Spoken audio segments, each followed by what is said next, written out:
A movie about OpenAI was almost finished.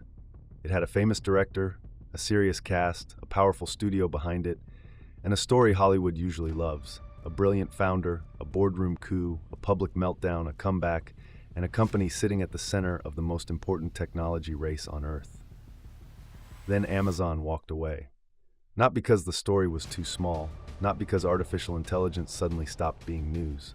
Amazon said the film would be better served at another studio. But the timing is what made people stop and look twice. Because this was not just any movie, and Amazon is not just any distributor. The film is called Artificial.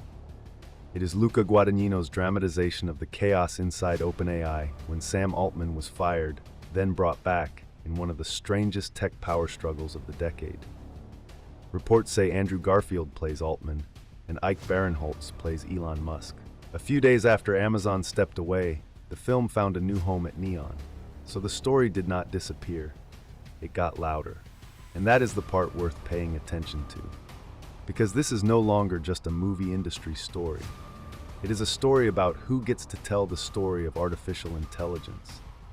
It is about what happens when the companies building the future also become powerful enough to shape the culture around that future. And it leaves one uncomfortable question. When a technology company becomes too important to criticize, who still has permission to criticize it? To understand why this matters, we have to go back to the event the film is built around. In November 2023, OpenAI shocked the tech world by removing Sam Altman as chief executive. The board said it had lost confidence in his communications. That sentence was vague, but the consequences were immediate. Investors panicked. Employees threatened to leave. Microsoft, OpenAI's most important partner, moved quickly. Within days, Altman was back. At the time, people described it like a corporate civil war compressed into one weekend. But the deeper story was not just about one CEO. It was about a contradiction at the heart of OpenAI itself. OpenAI began with a mission that sounded almost anti-corporate: build artificial general intelligence safely and make sure it benefits humanity. But by 2023, it was also the company behind ChatGPT, one of the fastest growing products in history. It had billion-dollar partnerships. It needed massive cloud infrastructure. It was no longer just a research lab. It was a product company, a developer platform, a political symbol, and a future profit machine all at once.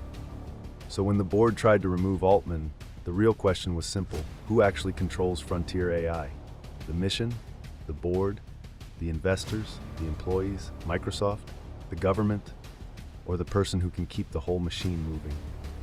That's why a film about those few days was always going to be sensitive. Not because it reveals one secret meeting, but because it dramatizes the uncomfortable power structure around the most powerful technology companies in the world. Artificial was not set up like a throwaway streaming film. Guadagnino is a major director. The subject was current. The cast was recognizable. The OpenAI drama already had public interest. On paper, this looked like exactly the kind of prestige controversy a studio would want. Then Amazon MGM Studios stepped away. The official explanation was careful. The film would be better served if released by a different studio. That kind of sentence is designed to end a conversation, not start one. But it started one anyway, because of the context around Amazon. Amazon is not just a studio. Amazon Web Services is one of the pillars of the AI economy. Advanced AI needs cloud capacity, chips, storage, networking, and long-term infrastructure deals. The companies that own that infrastructure are not neutral background players. They are part of the battlefield. So when a cloud giant drops a film about a leading AI company, after the AI industry's business relationships are already tangled with cloud giants, people notice. To be clear, there is a difference between a proven conspiracy and a conflict of interest. The public evidence does not prove that OpenAI ordered Amazon to kill the film. It does not prove that executives were told to bury criticism. What it does show is something more ordinary, and maybe more important.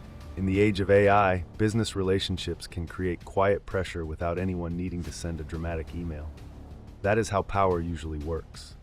Not with a villain in a dark room, with incentives, with partnerships, with people asking whether a film is worth damaging a relationship, with executives calculating what matters more: a controversial movie or access to the companies that might define the next computing platform. And once you see it that way, artificial becomes bigger than artificial. Because AI companies do not only need money, they need legitimacy. They need governments to trust them. They need users to trust them. They need employees to believe they are building something noble. They need investors to believe they are building something unavoidable.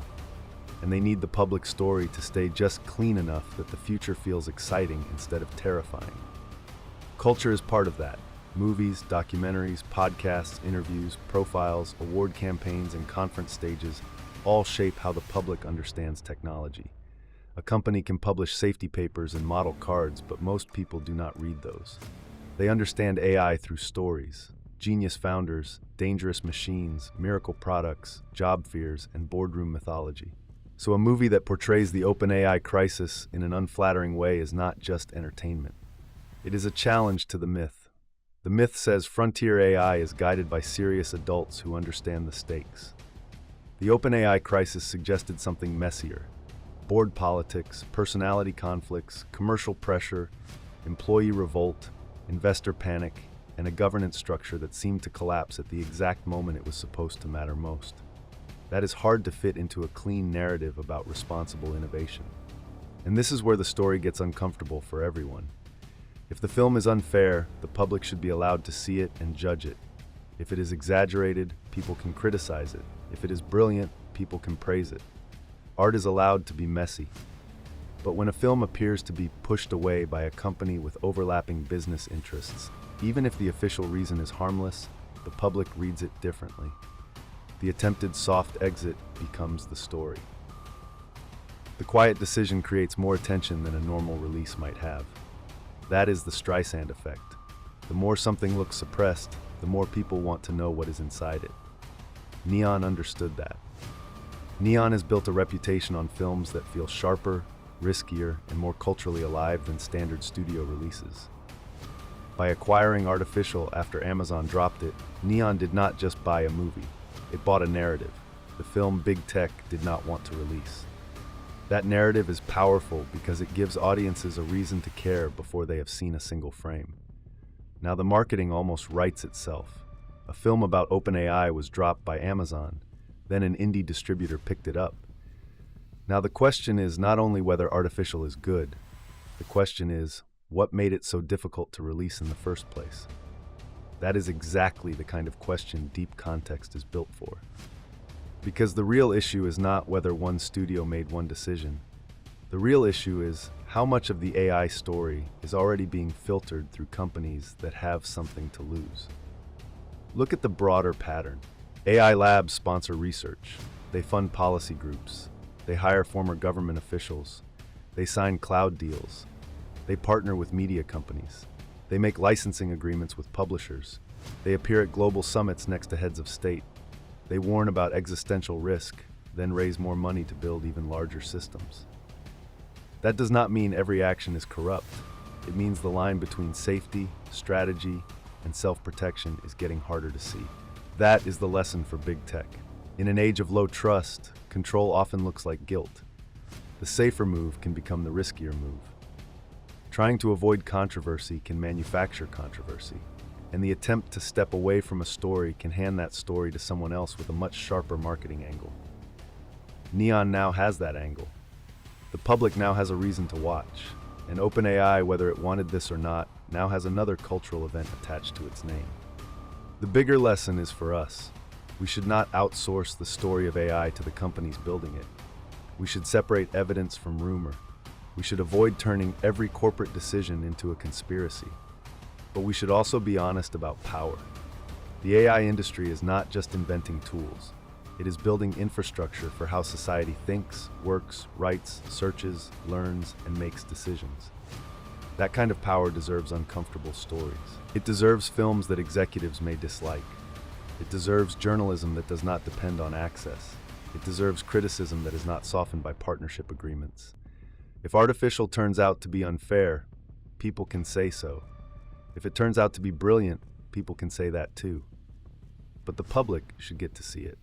Because the question is not whether Sam Altman is a hero or villain. The question is whether any one company, Any one founder or any one network of business relationships should become so central that criticism starts feeling dangerous.